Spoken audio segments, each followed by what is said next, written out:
Kaya nga, ano eh, paano? Ngayon, magmamarshalo. Magmamarshalo. Paano na?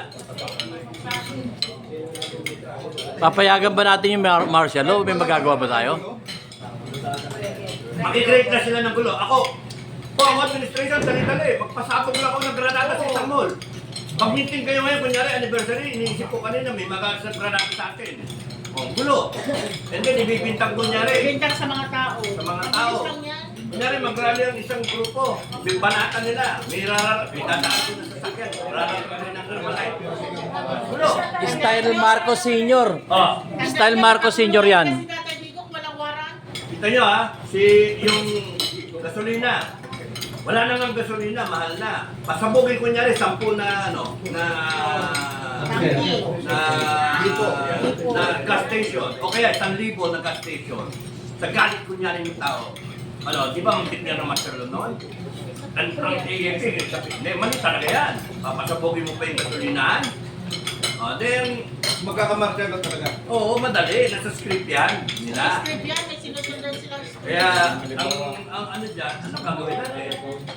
Pagka nag-martial law, ano susunod sa martial law? Yun isipin nyo, ano susunod sa martial? Hindi pa. Uhulihin muna nila lahat ng kalaban. So, yung Chavit Singson huli. Kung hindi siya, pakawalan ng administration. Kung hindi siya pakawalan ng administration.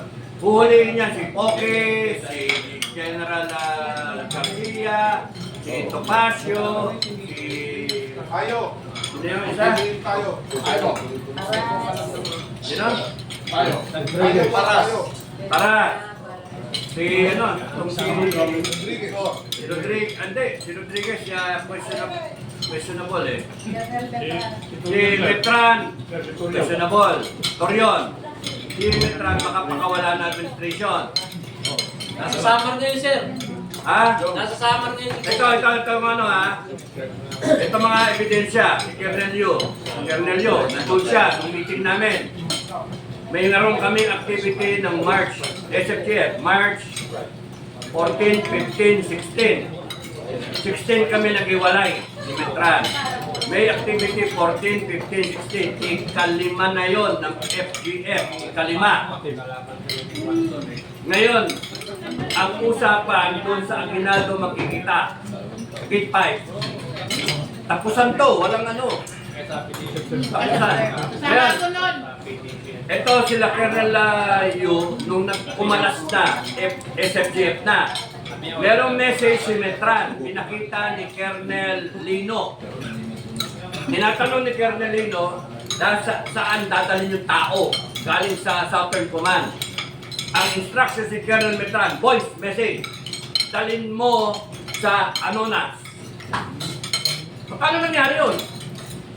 Nandun tayo, usapan natin, doon tayo tatayo sa Aguinaldo, Gate 5. Tapos biglang sasabihin sa tao, dalhin mo yung tropa sa Anonas. Ano klase yun? Deputy yan, ha? Saan yung ano na, sir? Kamuning. Ano gagawin doon? Misdirection. Kaya nga nagkawindang-windang, yung mga taong dapat natin hindi dumating kasi na wala yung FGF doon. Ayan, nadinig kanila yung message. Binigay sa kanya, pinakita, pinarinig sa amin lahat. Kaya nga, right there, nung araw na yon. Kaya pala galit ka nun, sir. Ang iniisip namin, pakawala yan ni Marcos. Kaya ako umalis sa FGF. Kasi mamamatay ako nang walang katorya-torya. Ay, ito pa.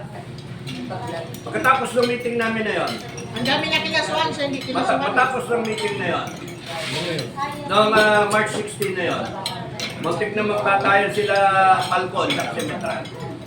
Sinasabi ako si Metran kung anong problema. Ganito.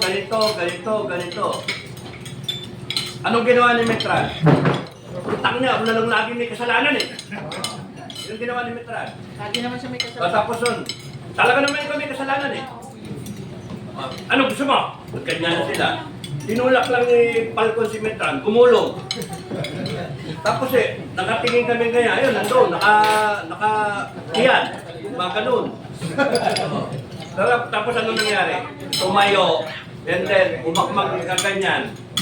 Eh nung tumayo, nakatalikod siya, Palcon. Yun na, ni Palcon, sinakal. Namutla, mamamatay na. Sabi ko, puta, tigil. May security dito, nadidinig tayo. Tak, wala. Papatay. Sabi ko, namumutla na. Kaya sir, ang tanong din kasi sir, sa dami na kinasuhan, ang tagal na niya lagi lumalaban sa gobyerno, hindi siya nakasuhan. Kayo nakasuhan.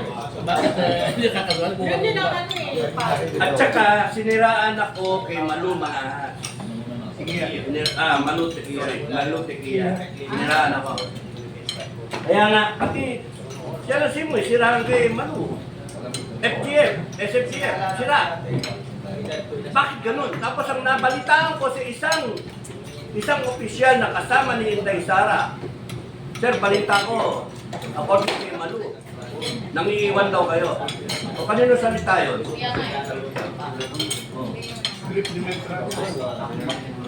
Sir, may tanong ako, sir. Sir, nung panahon ni Presidente Macapagal, no? Umayag si Presidente Macapagal na tayo ay magpadala ng ating mga sundalo sa Korea para lumaban kasama ng mga Amerikano. No? So, success. Nung panahon ni Marcos, nung Vietnam War, Marcos Sr., hindi siya pumayag na magpadala ng mga sundalo na lumaban kasama ng mga Amerikano sa Vietnam. Pumayag lang siya na ang ipadala ay engineering brigade. So ngayon, si Bongbong Marcos ang presidente. Tayo ay nakaharap sa gera. Ano ba sabi nyo kung si BBM ay pumayag na magpadala tayo ng invasion force sa Iran na nangyayari na ang gera doon pagkatapos ay ang China ay in-invade ang Taiwan tapos tayo ay magpapadala ng sundalo na kasama ng mga Amerikano para sa Taiwan para lumaban sa China. Ang iniisip din namin yan. Ngayon, ang masasabi ko, patay na yung camping. So, militant na timing. Patay na yung camping. Patay na. Wala na si Marcos na... Kasi up to now, wishful thinking pa rin tayo eh. Hindi pa tayo nakasubukan. Walang confirmation. Wala pang confirmation. Hindi nila inamin. That is only wishful thinking. Kaya nga malalaman na... Kaya malalaman natin in the next few days. Ang sa akin, ang tanggap ko, patay na yung taong na yan. Yung camping sir, mataba. Payat. Ang... Camping, payat to. Kaya yan ang kaping eh. Sa inyo pa ang kami. Buhaya yung isa eh. Sir, basta magbanggit ng name. Installation sa... Huwag ka na magbanggit ng name sir. You know, Kalderita na lang tayo. wala, hindi ako yung presidente, hindi ako yung vice president. Ako lang si Enrique. Ngayon, kahit anong sabihin ko, useless. Ngayon, sa akin, pananaw ko, dapat tanggal yung lahat ng bases na yan. Dapat wala tayong papadala sundalo. Mamamatay lang yun eh. Hindi tayo handa eh. What's the point of selling, patala ka ng 1 billion na Pilipino? No? Anong malay niyan? World class army kako, tangang, ng brown nilang tanga. What? Ang mas maganda, magpadala na lang tayo ng mga engineer, mga agriculturists sa ibang bansa na progressive. And then let's improve our agriculture, our mining, everything. Extraction. Mayaman tayo. Pero itong mga nasa gobyerno, masyadong masyadong pasiga ba, maangas. And then dahil sa nakikinig sa mga sa mga allies. Wala ko sa akin, kahit isara yung buong bansa na yan, mag-trade tayo, oo, pero Utak yata. yung scratch my back, I'll scratch your back, gago kayo, hindi. Hindi ko, mahalaga sa akin yung buhay ng bawat Pilipino. Kaya nga sa akin, I will extract minerals from this country, I will make every square meter productive, so that we don't have to depend on them, mga ungas na yan. Kaya kasi, yung analysis ko, kaya si BBM ay kahit anong kapintasan niya, kahit anong pagkukulang niya, pagsasagaan siya, no? Kasi nakukuha nila lahat ng gusto nila. Kasi may Amerikano ang nag-ano eh, ang nagdedetermina eh. Tayo eh, puppet lang, puppet government ng tayo. Kaya yung tanong nga ni Ted kanina. Amerikano ang nagde-decide eh. Ang tanong niya kanina. Ang oligarko, kung sino magiging presidente. Yan ang realidad natin, hindi nila alam. totoo naman yun, totoo yun. Ang realidad natin, tayo ay puppet. Hindi natin Puppet government, puppet republic, banana republic, kasangkot republic. Kaya kahit anong gawa-gawa natin dito, napakatibay na ibibigin. May suggestion ako eh. Amerikano eh, nakakano tayo sa Amerikano eh. May suggestion ako. Nakakadina tayo eh. Buong Pilipinas, mga barangay, magpalit tayo ng mafia. Na hindi tayo kilala. Oo, kasi bawat lugar naman may mafia, tulad ng Japan. Lahat tayo na At hindi sumunod, tayo sinusunod nila yung ano. Amerikano sa barangay may chairman ng mafia. Sa munisipyo may chairman ng Kasi pag mafia. hindi sumunod, Ganyan kahit ka ang na naman nangyayari. Wala tayong panalo. Yun ang mahirap natin ang sabi. Tayo ay tututok sa mga Amerikano. Yun ang napakahirap ng gabi. wala naman yung pinalis naman nila. Kasi yung 6 years presidency ni Duterte, doon lang tayo nakaramdam na independence, true independence. Pero, ang leader natin, Ang nagtataka ako, bakit hindi yan mag-realize?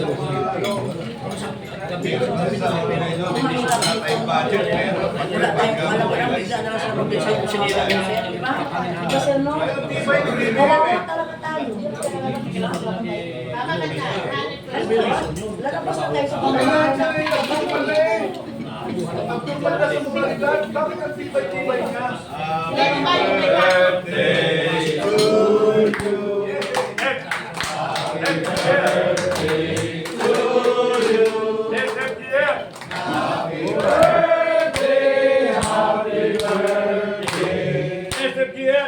Happy birthday to you.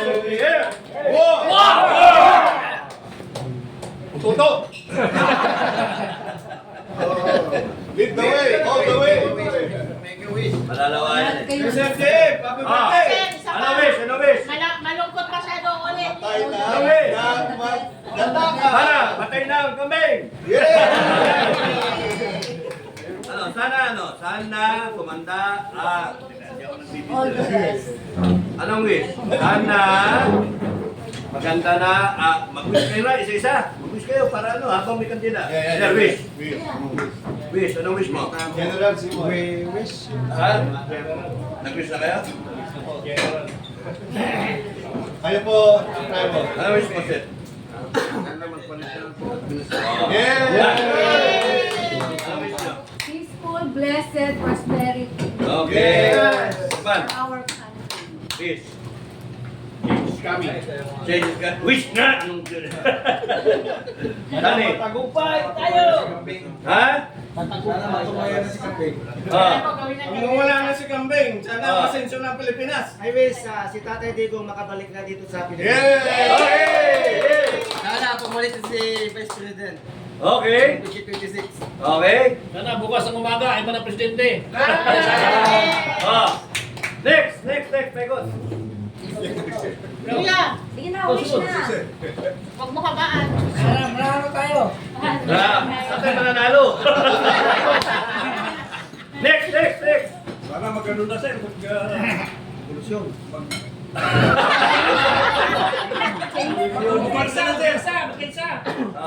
Okay, next. Next, Ma'am? ano si Sara na ang president? Yes!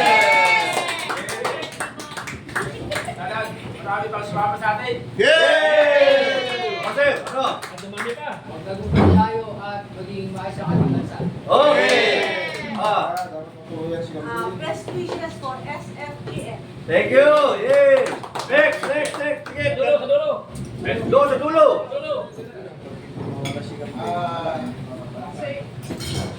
Happy anniversary.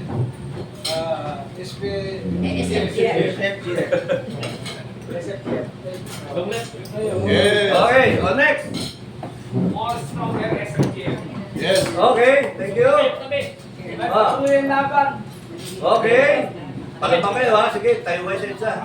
Ako mas gusto ko po yung Next. sikan para sa kapayapaan. Ah. Sana maging mapayapa pag-upo ni Vice Sara Duterte bilang isang presidente, wala nang gulo para mapayapa ang bansa ng Pilipinas. Okay. Ano ba?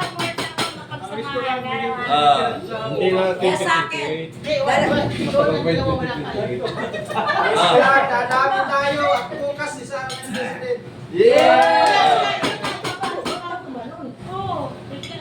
Ito na. Sino na? Oh, kita mo, nakagulo mo. Sino na? Sunod. Ako dalawa. Makauwi si Tatay Digong at bukas, President na si BP Sara. Ako, congratulations, namatay na. SFGM. Pagpatuloy nyo lang ang umpisahan. Wala yan. Pag-asa kayo ng bayan. At maraming salamat. Matibay pa rin kayo at lalong dumadami. Wish ko po na sana mas maraming katulad sa inyo na walang kinatakutan, lumaban para sa bayan, at ang pagmamahal nyo sa mamayan nakikita ng lahat. Maraming salamat! SFGM, mabuhay kayo! Okay, Ana, ikaw na, tayo. Long day, condolence to camping. Sa akin po, sa akin po, sana po ay mag-reboot na ang Pilipinas ngayong 2026 gamit ang SFGF also. Ready tayo sa hudyat. Lahat tayo, alerto. Nangyari ang magandaan na tayo. Yay! Victory of SFGF. Yay! Ano? Ikot pa. Sana po pag kung sakasakali ituloy nila yung martial law, andyan ang SFJF para pamunahan ng taong bayan. Yay! Sana po kung saan kung Chairman Dado, nandun tayong lahat na isip-isip. Ang wish ko, mamatay na si Bangan. Walang ganyanan.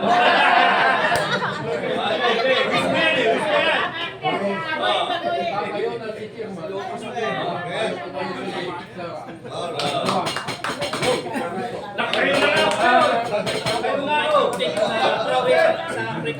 Sino ba? Meron pa ito.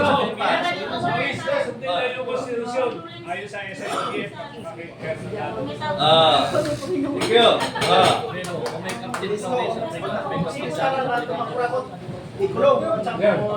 Yay! Uupo si Sara Duterte bago mag-2028. Dahil yan ang propesiya sa Biblia. Okay. Yay! The woman who flashed the dragon.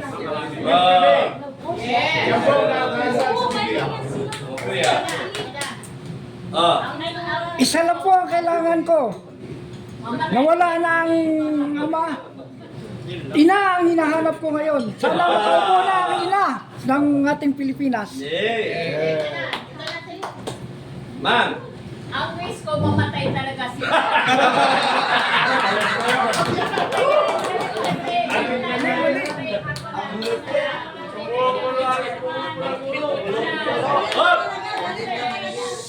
Maging maayos na yung Pilipinas pag nawala si Pangat. Sobrang galit mo naman. Ang po may kapalang siya sasama po sa ating lahat. Ang ninindigan lahat ng Pilipino. Suportahan ang mandato ng succession kay BP Sara. SFGF, Yay! Thank you! grab dog sana. Yes, Grab sa Duterte. Ma'am! Sis, ikaw sis. Ma'am? Nagdasal ako kagabi. Panaginip ka? Ay, nako. Mamatay na ba talaga? Pero, magkatotoo talaga. Saan ka kambing? Magaling kambing. Sir, dagdag ako. Yes, ma'am. Wish ko, itong anniversary nyo, makauwi na si Tatay Digo at maging Pangulo na si BP Sara Yes. at magkaroon na ng kapayapaan sa ating bansa. At lahat na matitibay, matatapang na nandito ngayon, sasaluduhan ko kayo. Maraming salamat sa Yes, pag-voluntary na yes, yes, yes, yes. At ang At sariling gastos! O, sir. Wag ka lang kayo, okay lang. First of all, wish is TRD will be released. Yeah! Secondly, the new leader of the our country Yes. is VP Sara Duterte. Yes! Kailangan mag-change ng ating constitution natin. Yes. And lastly, magkaisa tayong lahat. Yes. Unity, unity, yes.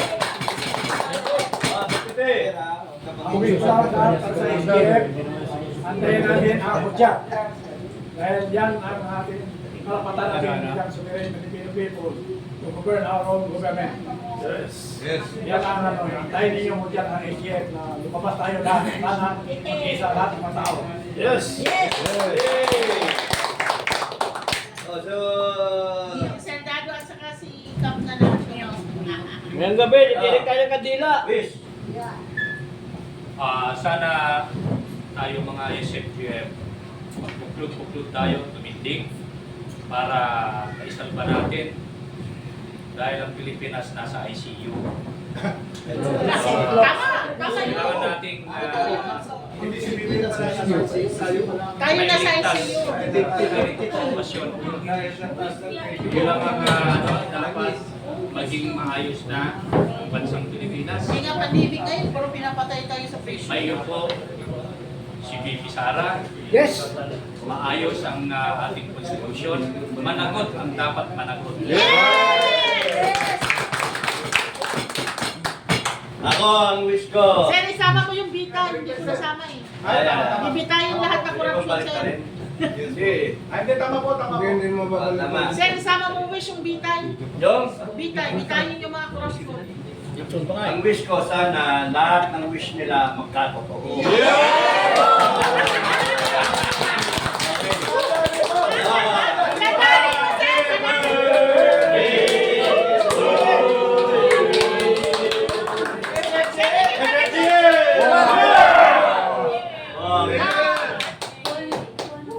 Okay, kuha kayo ng cake. General, si General. Pasa. Pasa. General.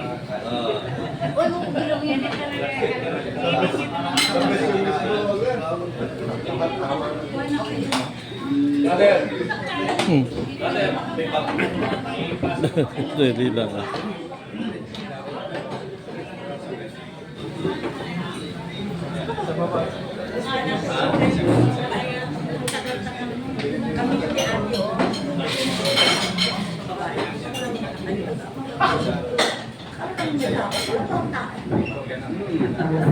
Kami